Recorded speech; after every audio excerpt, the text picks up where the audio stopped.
A paz do Senhor a todos. Bem-vindos a mais uma videoaula produzida pelo Departamento da Escola Bíblica Dominical da Igreja Evangélica Assembleia de Deus em Londrina. Neste quarto e último trimestre do ano de 2023, a lição traz como tema principal Até os confins da terra, pregando o Evangelho a todos os povos até a volta de Cristo. Hoje falaremos da lição número 13, o propósito de missões. O textuário nos diz assim: porque se anuncio o Evangelho, não tenho de que me gloriar, pois me é imposta esta obrigação. E ai de mim, se não anunciar o Evangelho. Primeira carta de Paulo aos Coríntios, capítulo 9, versículo 16. A verdade prática diz: pregar o Evangelho a toda criatura não é uma opção, mas uma imposição divina. O texto, a leitura bíblica em classe, está em Apocalipse, no capítulo 5, dos versículos 9 e 14. Queridos, a Bíblia tem dentro da sua estrutura o que nós chamamos de finalidade, ou seja, todos os eventos que ocorrem na Bíblia, todos os eventos determinados por Deus na sua revelação, ela tem um telos, ela tem uma finalidade.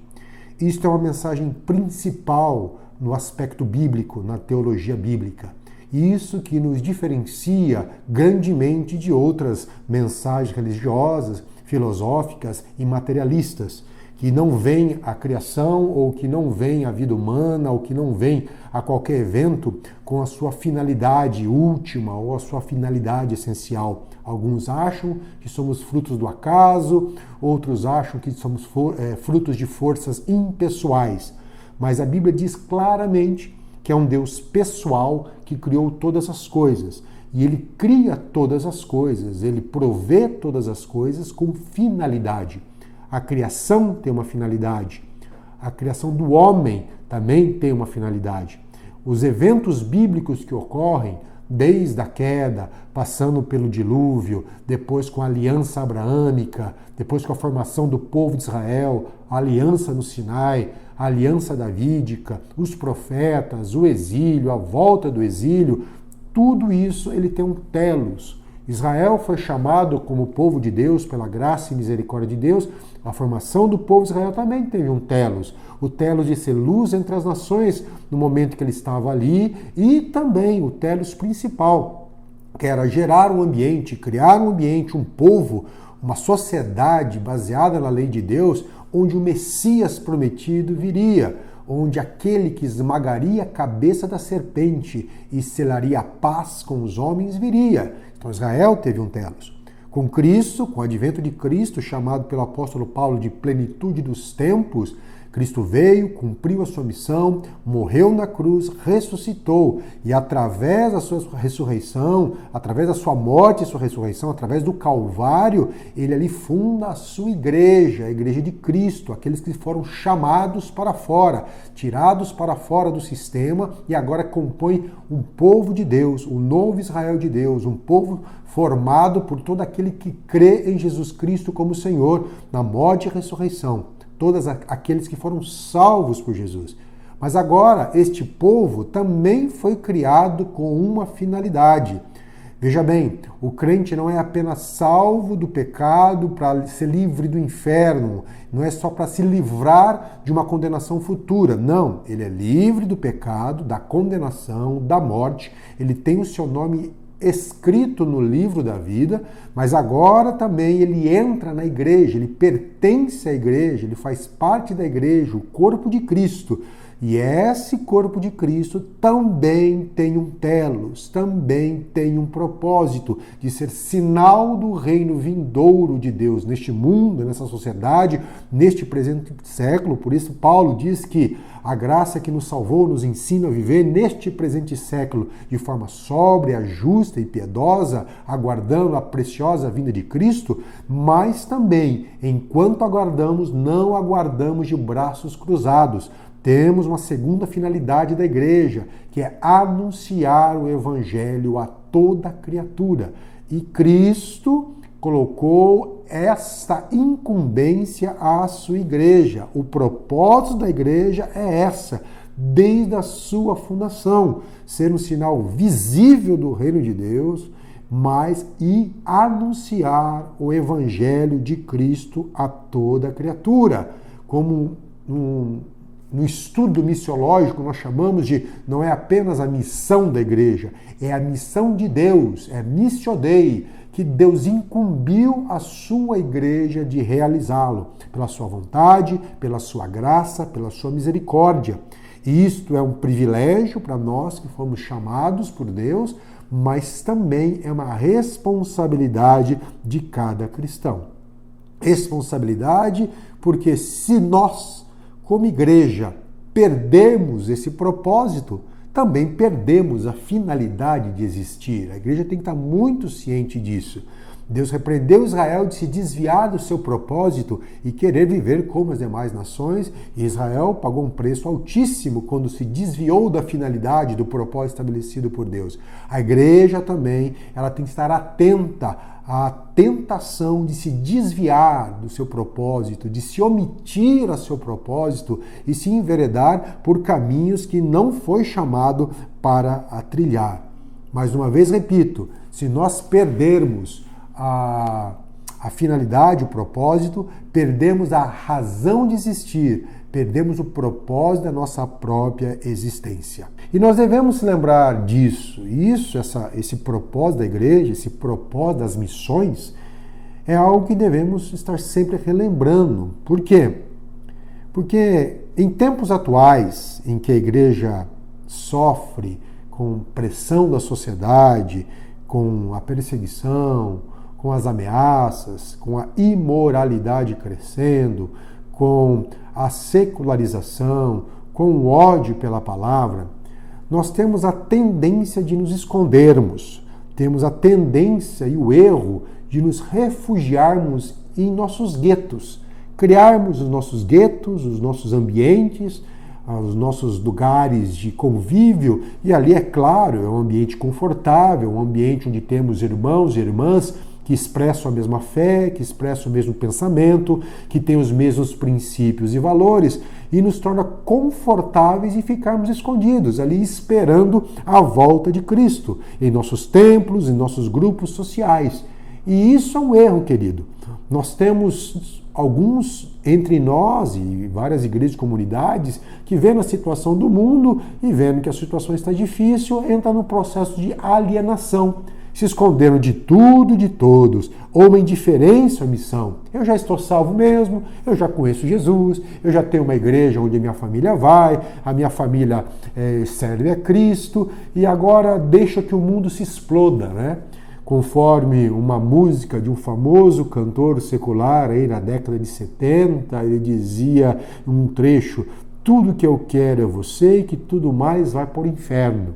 Realmente, alguns cristãos, infelizmente, pensam assim: eu já tenho Cristo, eu já conheço a palavra, eu já tenho a minha vida transformada, que tudo mais vá para o inferno, porque estou com a minha salvação garantida. Porém, queridos, isso é um erro. Jesus Cristo e os apóstolos deixaram bem claro o papel e o chamado da igreja. E quando digo igreja, tanto em nível geral, a igreja de Cristo, como a igreja local e como cada cristão.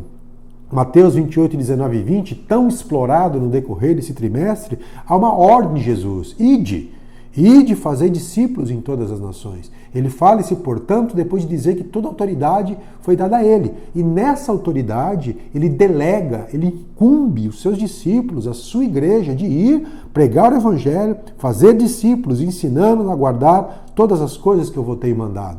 Isso independente da aceitação social, independente se eles vão se agradar da mensagem ou não, ou vão nos odiar ou não, isso não vem ao caso. O que vem ao caso é o mandamento que o Senhor instituiu.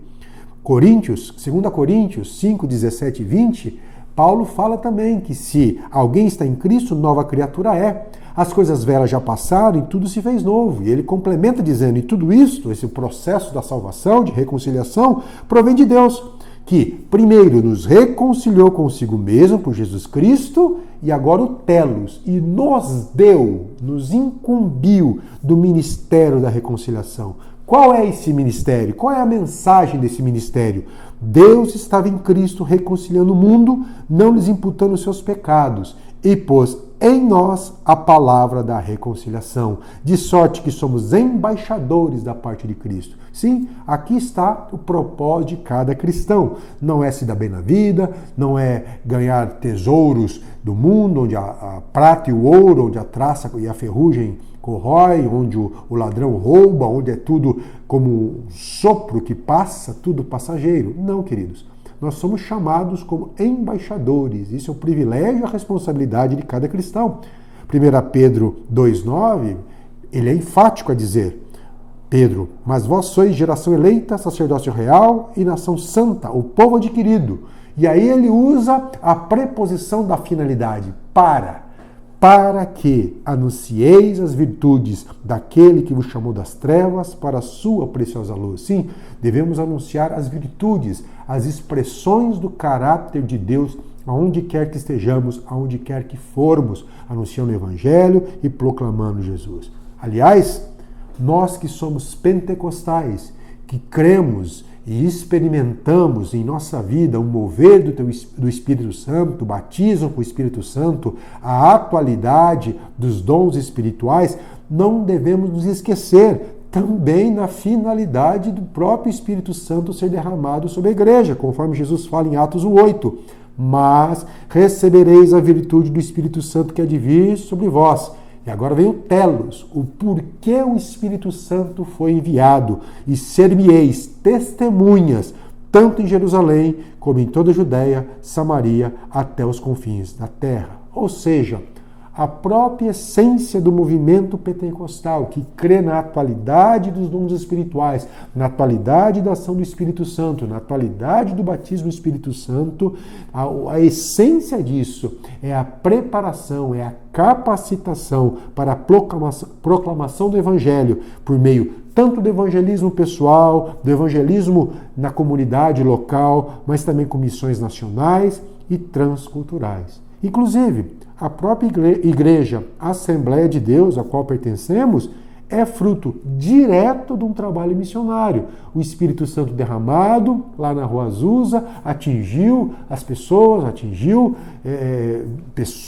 obreiros, atingiu homens e mulheres que se dispuseram a sair levando com ousadia o anúncio do Evangelho e chegando até o Brasil e chegando até os dias de hoje. Nós somos frutos dessa ação do Espírito Santo e temos que dar continuidade ao trabalho das gerações posteriores, nunca deixando de lado o propósito principal da igreja, ser um sinal do reino de Deus vindouro, em justiça, em verdade, em amor, em paz, refletindo o caráter de Deus e proclamando o Evangelho de Cristo.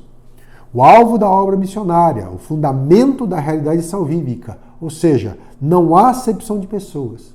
O alvo da pregação é o mundo, todas as pessoas, em todas as culturas, todas as raças, todas as etnias, toda a língua, toda a nação, de todo espectro social, de toda classe social, de cada idioma, de cada um com seu histórico de nação ou de povo, de etnia, que já foi estudado aqui, o significa uma etnia, é muito mais do que um país, mas alguém que tem a sua própria cultura e linguagem, seja os povos não alcançados, todos têm que ouvir a mensagem do Evangelho, e Deus capacitou a igreja pelo seu Espírito Santo, e Deus está guardando e protegendo a igreja, sustentando a igreja para que ela cumpra a sua missão.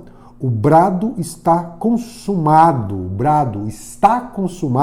que Cristo proferiu na cruz, mudou a história da humanidade. Efésios 2, os versículos 11 e 14, Paulo diz: lembrai-vos de que vós, no outro tempo, eram gentios na carne, chamados incircuncisão, pelos que na carne se chamavam circuncisão feita pela mão dos homens.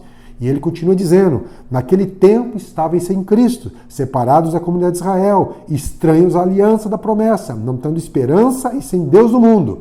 Mas agora ele fala, Agora, em Cristo, vós que estáveis longe, pelo sangue de Cristo, chegastes perto. Porque Ele, Cristo, é a nossa paz, a qual de ambos os povos fez um, derrubando a parede de separação que estava no meio.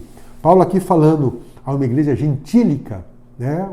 A igreja em Éfeso, basicamente gentílica. Paulo está falando, se antes havia uma barreira que separava judeus e gentios, se separava, havia um abismo entre os gentios, entre os homens e Deus, agora através de Cristo nós somos reconciliados, através da fé, através da obra de Cristo na cruz, nós podemos agora ser chamado povo de Deus. A igreja em Éfeso foi alcançada pelo trabalho missionário de Paulo. E nós também fomos alcançados pelo trabalho missionário daqueles que nos antecederam. E cabe a nós hoje, na igreja atualidade, também anunciarmos o evangelho para alcançarmos as pessoas que ouvem o evangelho e que são convencidas pelo Espírito Santo e que aceitam Jesus como seu Salvador. João também ensina, em João capítulo 2, versículos 1 e 2, meus filhinhos, estas coisas vos escrevo para que não pequeis. E se alguém pecar, temos advogado para com o Pai, Jesus Cristo justo. Ele é a propiciação pelos nossos pecados. E ele complementa dizendo, não somente pelos nossos, mas também pelos de todo o mundo. Propiciação é tornar algo ou alguém propício, favorável, gracioso. Deus se torna propício, ou nós nos tornamos propícios a Deus, né? Nós nos tornamos agora, Deus se torna favorável a nós somos aceitáveis diante de Deus através do sangue de Cristo. Ser propício a mim, pecador. Era essa a mensagem dos pais da igreja. Através do sangue de Cristo, agora Deus ele olha para nós com um olhar gracioso, de amor e de misericórdia para nos salvar. Isto mostra que o Evangelho ele tem esse caráter de universalidade. Todos os povos, a cada ser humano que é criado à imagem e semelhança de Deus, ele precisa ouvir a mensagem e ser chamado ao arrependimento. O propósito global envolve uma universalidade do anúncio do Evangelho, e isso nos mostra nossa responsabilidade. Nós devemos dar uma resposta a esse chamado divino. E aí o ponto 2. Qual é a nossa disposição? Sabemos a nossa identidade? Sabemos o nosso propósito? Sabemos da nossa missão? Não estamos à deriva no mundo. Não estamos vivendo, nós, igreja, ao sabor dos ventos e das marés. Não estamos aqui sendo levados por vento de doutrina. Nós estamos fundamentados na rocha eterna, que é Cristo. A vontade do nosso Senhor e Salvador foi demonstrada de forma explícita. Agora a questão é, como nós vamos responder a esse chamado? Qual a nossa disposição? Qual a nossa ação? Não há desculpas, não há desentendimentos, a mensagem é clara. Agora, cabe a cada um de nós descobrirmos em nós mesmos, fazendo um exame do nosso coração, qual está sendo a nossa resposta a isto. Nós temos que cumprir a nossa missão, vivendo de forma digna a vocação que fomos chamados, formando obreiros, identificando vocacionados para o campo missionário e dando-lhes suporte e condições materiais, emocionais e espirituais, priorizando, estabelecendo prioridades em nossas comunidades para o evangelismo e o trabalho missionário, e nos preparando espiritualmente, profissionalmente, academicamente e culturalmente, sabendo ler de forma adequada a sociedade que nós vivemos, para usar uma linguagem adequada, não mudar a mensagem do evangelho, mas a mensagem, a forma de transmiti-la tem que ser de uma forma em que a sociedade contemporânea possa compreender. E isso é nossa obrigação através e com a ajuda do Espírito Santo. Paulo nos diz, no ponto 2, pois me imposta essa obrigação. Paulo enfatiza que o seu chamado é para a evangelização. Ele se põe numa posição de escravo de Cristo que recebeu essa incumbência do Senhor. Evangelizar para Paulo e para a igreja não é uma opção. É o motivo que Paulo entendia.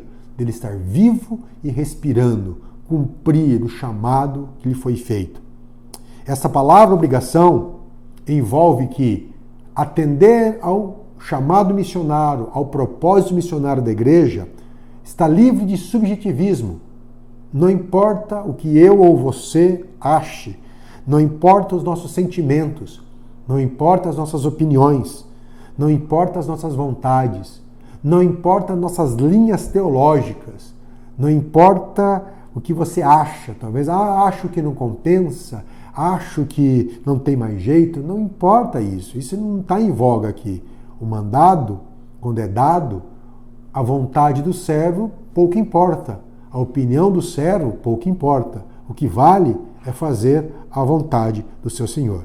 Esta obrigação não vem de uma mera imposição ditatorial, externa, impessoal, fruta da ameaça, do medo, de alguma punição que possa vir. Essa obrigação, conforme o apóstolo Paulo nos ensina, vem de um constrangimento gerado pelo amor de Deus. Ele fala isso em 2 Coríntios, capítulo 5, 14 e 15. Porque o amor de Cristo nos constrange, julgando nós assim: se um morreu por todos, logo todos morreram. E ele morreu por todos, para os que vivem, não vivam mais para si, mas para aquele que por eles morreu e ressuscitou. Paulo foi constrangido pelo amor de Cristo, que o salvou, o libertou, o transformou, derramou sobre ele o Espírito Santo, fez dele uma nova criatura, o justificou diante de Deus, o tornou filho de Deus, herdeiro e cordeiro em Cristo, que o livrou da culpa gerada pela lei, do pecado, da condenação, do inferno e da morte. E esse constrangimento gerou no coração de Paulo essa punção, essa obrigação de espalhar essa boa notícia a todos os homens e dedicar a sua vida a esse ministério. Atos 20 e 24. Mas em nada faço questão, nem tenho a minha vida por preciosa, contando que cumpra com alegria a minha carreira, o ministério que recebi do Senhor, para dar testemunho do Evangelho da graça de Deus. Talvez o que falte em nós como igreja hoje é esse constrangimento. Vivemos na cultura do direito, achamos que temos direito sobre tudo e sobre todos, inclusive diante de Deus. Vivemos na cultura do conforto, vivemos na cultura do bem-estar, vivemos na época do culto ao indivíduo, vivemos no momento em que cada um deseja ser feliz. Não queremos nada que nos incomode ou que traga qualquer tipo de sofrimento. Precisamos rever nossos conceitos, porque o tempo se aproxima e Deus, no seu infinito amor e misericórdia, disciplina a sua igreja quando a igreja sai do propósito estabelecido por Ele. Que possamos não ser filhos rebeldes, mas filhos obedientes, ouvindo ao chamado do nosso Pai, entendendo o propósito e desenvolvendo em nós um constrangimento pelo amor de Deus, que nos leva também ao amor pelo nosso semelhante. Ou seja, a missão da igreja, queridos, aqui no mundo, não é conquistar espaço social, político e cultural. Não é conquistar o poder secular, as esferas que existem neste mundo. Não é. O propósito da igreja não é se dar bem aqui, construir o seu império institucional ou impor goela abaixo das pessoas os seus pontos de vista. Não é acumular riquezas, não é acumular poder religioso, não é construir templos magníficos, faraônicos, mas se trata de permanecer na simplicidade do Evangelho de Cristo, anunciá-lo em palavras, em obras, em ações, em atitudes, vivendo de acordo com a palavra de Deus, amando uns aos outros dentro da casa de Deus, perdoando uns aos outros, cuidando das nossas famílias, conforme a palavra de Deus nos ensina, e para que as pessoas vejam em nós esperança, diferença, e nos pergunte qual é a razão da nossa esperança, e que estejamos preparados para responder que é Cristo Jesus, nosso Senhor. Portanto, não é tempo de nos esconder, ou de nos tornarmos beligerantes e belicosos e entrar em disputas pelo poder secular. Nesses últimos momentos da igreja no mundo, devemos priorizar o Evangelho de Cristo em nossas vidas, em nossa família, em nossas igrejas, anunciando em todo o mundo. Que o Espírito Santo nos convença mais uma vez, nos instrua, nos impulsione, mude a nossa maneira de pensar, abra a nossa consciência para que possamos ouvir a voz dele, dizendo: ide, anuncie o Evangelho, porque o tempo é chegado. E brevemente ouviremos a voz do nosso Senhor dizendo: vinde a mim, vinde, vós meus escolhidos, e tomar por herança o reino que vos foi preparado desde antes da fundação do mundo. Que Deus possa abençoar a todos, em nome de Jesus.